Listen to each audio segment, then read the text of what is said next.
हमारा दो क्वेश्चन यहाँ पे, क्वेश्चन नंबर 29 और 30, 29वां और 30वां क्वेश्चन देखिए। पहले 29वां क्वेश्चन देखते हैं। कहा है कि एक स्थान पर 1000 न्यूटन प्रति कूलाम का वैद्युत क्षेत्र पूरब की तरफ है और इस क्षेत्र में एक ऐसी वस्तु स्थित है जिसपे 10 की घाते माइनस 10 की घाते 6 इलेक्ट्रॉन की अधिकता है, तो वस्तु पर लगने वाले बल की दिशा और परिमाण दोनों बताइए। तो इसको समझने के लिए मान लेते हैं ये हमारा वैद्युत क्षेत्र हो गया। किस दिशा? ये है हमारा पूर्व दिशा, जैसे उत्तर, दक्षिण, पूरब और पश्चिम। इस दिशा में हमारा वैद्युत क्षेत्र है, कितना है? 1000 न्यूटन प्रति कूलम। अब इसी वैद्युत क्षेत्र में कोई आवेश रखा है जिसपे इतने इलेक्ट्रॉन की अधिकता है। अगर अधिकता है तो यह आवेश कैसा होगा? ऋणावेशित होगा। अब ऋणावेशित है तो इसका मतलब ये हुआ कि ऋणावेश सदैव वैद्युत क्षेत्र के उल्टी दिशा में जाता है। याद रखिएगा, ऋणावेश सदैव वैद्युत क्षेत्र के विपरीत दिशा में होता है, यानी जो इसकी दिशा होगी वो हमेशा किधर होगी? पश्चिम की तरफ। अगर वो पूरब है तो ये किधर होगा? पश्चिम की तरफ। अब मुझे ये बताइए, दिशा तो आपने देख के बता दिया, क्यों? क्योंकि माइनस आवेश होगा। कितना आवेश है इस पे? कहा है कि 10 की घाते 6 इलेक्ट्रॉन। ओके, दिशा हमने बता दी। अब परिमाण देख लेते हैं। कौन सा परिमाण बताना है? बल का परिमाण बताना है। तो बल का परिणाम निकालना है, परिमाण निकालना है, तो आपको एक फॉर्मूला पता है कि E बराबर होता है F बटा Q। तो F बराबर क्या होगा? E गुणे Q। अब आप सबका मान रख दीजिए। E का मान कितना है? 1000। 1000 और Q का मान कितना है? 10 की घाते 6 इलेक्ट्रॉन ना, तो इलेक्ट्रॉन पे आवेश कितना होता है? 1.6 गुणे 10 की घाते माइनस 19।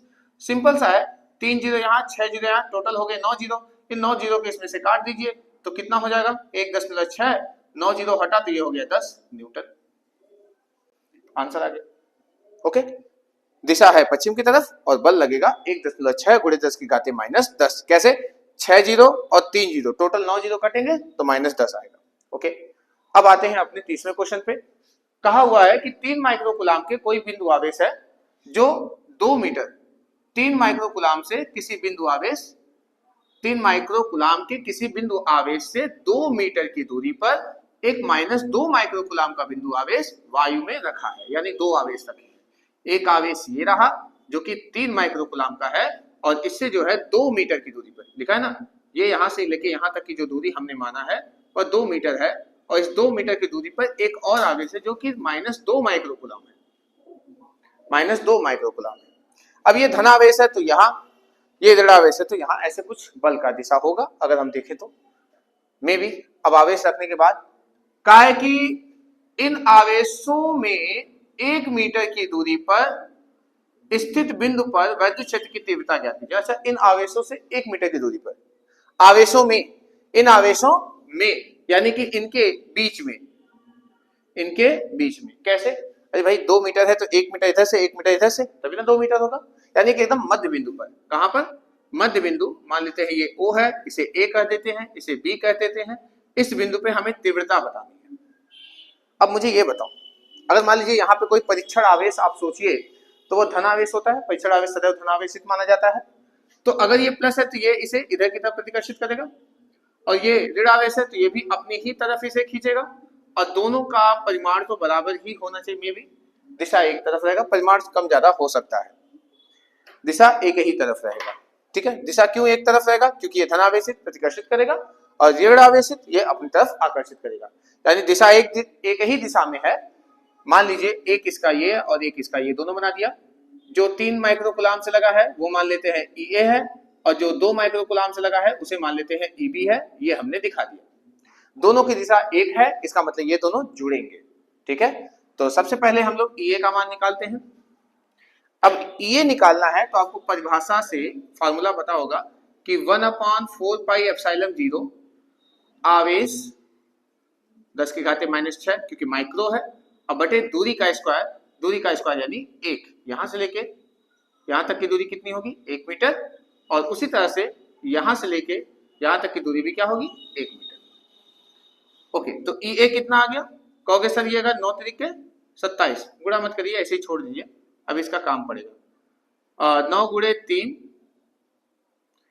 कर ही लीजिए, 9 तरीके 27 हो गया और 9 में से 6 गया तो कितना बचा? 9 में से 6 गया तो 3 बचा, हो गया। ये आ गया हमारा EA का मान। ई ए, ठीक है, समीकरण नंबर 1। अब निकालते हैं ई बी। इसी प्रकार हम लोग किसको निकालेंगे अब? ई बी को। फॉर्मूला 1/4πε0। आवेश कितना है? -2 माइक्रोकूलम। परिमाण लेते हैं केवल, और दूरी यहां भी कितना है? 1 है। जब इसको हल करेंगे तो 9 दूना 18, सेम वही कटेगा तो कितना आएगा? 10⁻³ न्यूटन प्रति कूलम। देखिए इन दोनों का घात सेम है ना। समीकरण 1 और समीकरण 2 को अगर आप देखें तो दोनों का घात समान है। घात अगर समान है तो आप कह सकते हैं कि ये दोनों जुड़ जाएंगे, सिंपल सा। तो जोड़ दीजिए, लिख देंगे चूंकि ई ए तथा ई बी क्या है? एक ही दिशा में है। अब एक ही दिशा में है इसलिए हम यहाँ पे दोनों को जोड़ देंगे, इसलिए परिणामी जो आएगा वो ई ए प्लस ई बी होगा। दोनों को जोड़िए तो ई ए का मान कितना है? 27 गुणे 10⁻³ प्लस 18 गुणे 10⁻³ 27 और 18 जोड़िए, 27 और 18 आप जोड़िए, यहीं पर कर देता हूं तो ई बराबर हो जाएगा, चलिए इधर कर देता हूं मैं मिटा के।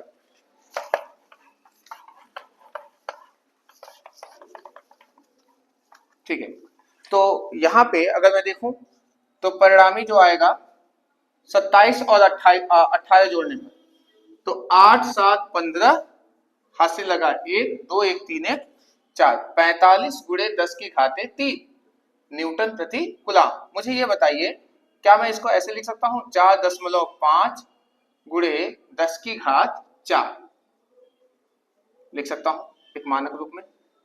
ये आ गया वैद्युत क्षेत्र की तीव्रता का मान। अच्छा, दिशा किधर होगा? दिशा होगा बी की तरफ, यानी -2 माइक्रोकूलम की तरफ। क्यों? ये भी प्रतिकर्षित करेगा, ये भी आकर्षित करेगा, तो ये आवेश इधर ही ना जाएगा। तो दिशा किधर होगा? इसकी जो दिशा है -2 माइक्रोकूलम के आवेश की तरफ होगा। ये रहा इसका आंसर, नोट कर लीजिएगा इसको भी।